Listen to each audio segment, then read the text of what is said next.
What would it mean for LeBron's future if he doesn't pick up where he left off, Nick? Well, if he doesn't pick up where he left off, it means the Lakers don't win the title. And if the Lakers don't win the title this year, a very particular specific window closes on LeBron.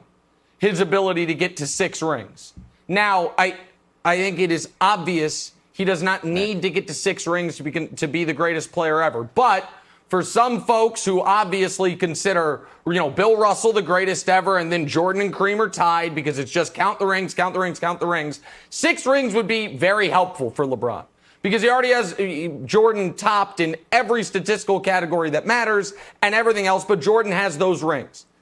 If the Lakers win the title this year, Wilds, they will go into next year as the favorites. They pull off a back-to-back, he's at 5. And then he can maybe follow the Kareem path of peeling a ring in his later years when he is no longer a dominant player. You might say later years. How many more years do you think he's going to play? I think LeBron's going to play 5 more seasons after this one. That's the minimum number of seasons he'd have to play to have any shot of playing with his son if his son can make the league. And if right now in year 17 he's still the best player in the world, then in year 20 he'll still be a top 12 player at the very least. So I think he's got 5 more years to go along with this one. That's 6 playoff runs. If he wants any chance at 3 more rings, Wilds, in order to match Jordan, they have to cash it in this year, which is why, Kevin, it's good they're the overwhelming favorites. But do you think he needs 6 rings, Nick? Like, America, you are seeing some Nick Wright vulnerability. If you cut Nick Wright, he bleeds too. If you cut his hair, it doesn't work. But if you cut him, he bleeds. Like, you should not move on this. You do not talk about 6 rings on this show, Nick. It's not just the 6 rings, it's the losses. So unless we're giving him a DeLorean, there might be a Back to the Future ride, Universal nearby in Orlando that he can get on and erase the losses. That's what he would need to do, Nick. It's not just the wins. Okay, so couple things. One is I have not moved on this at all, but I enjoy more people joining up with me. When I went on Colin Cowherd's show 2 days after the Cavs beat the Warriors and said LeBron isn't on pace to be the greatest player ever, he is the greatest player ever. I think that was about 2% national approval rating. We saw after the Jordan doc, it's now at about 23%. The needle has moved. Eventually, 23. It's going to be overwhelming above 50%, I believe. If he gets to 6 rings, it's not even going to be a discussion. It's going to be like Gretzky and the rest of hockey. The debate is about who the second greatest player ever is, not who the greatest player ever is. The losses, there's one loss, Antoine, that's a blemish on his resume. 2011. That is it. That is the only actual blemish on his resume.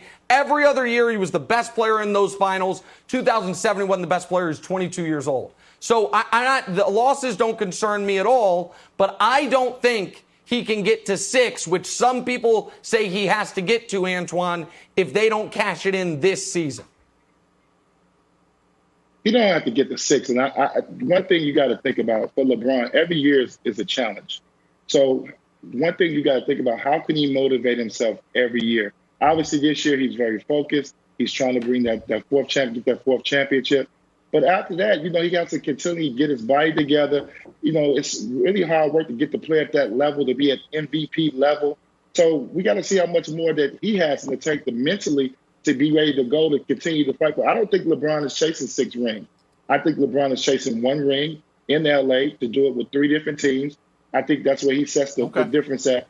Nick, I do believe he's the best player in the league right now. Arguably, he can finish up probably the second best player to ever play the game. I still think Michael Jordan's the best player to ever play the game.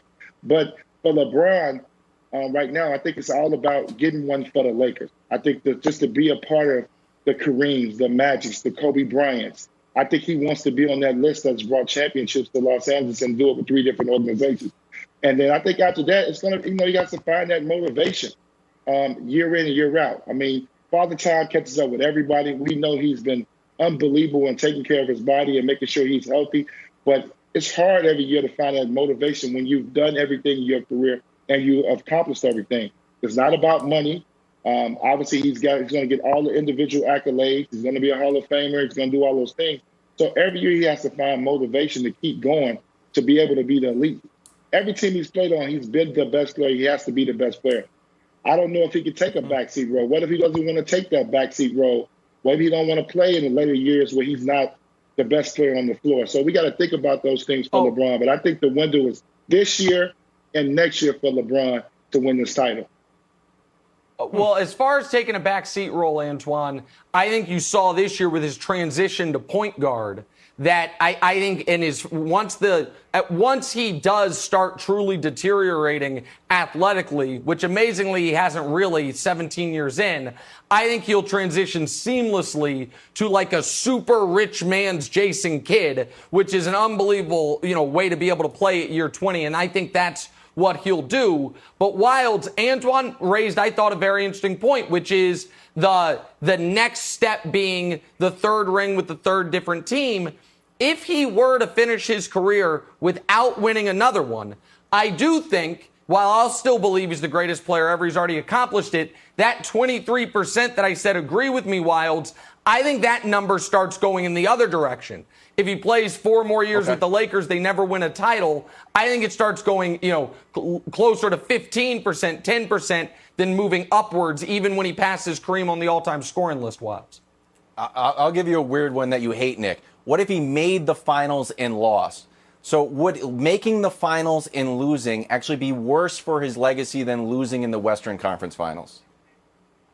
Oh, well, of course it would, because you have a lot of dopes in the media that think losing later is worse than losing early. I know. You've got a lot of folks that think, evidently, the worst thing you can do is, as an Olympian, is win a silver medal. You're far better not medaling at all. Like, it's just lunacy. So, yeah, I think the narrative, it would hurt him. We only have like 20 seconds left in the show. I promised America, Jenna, a major announcement. Oh, here we go.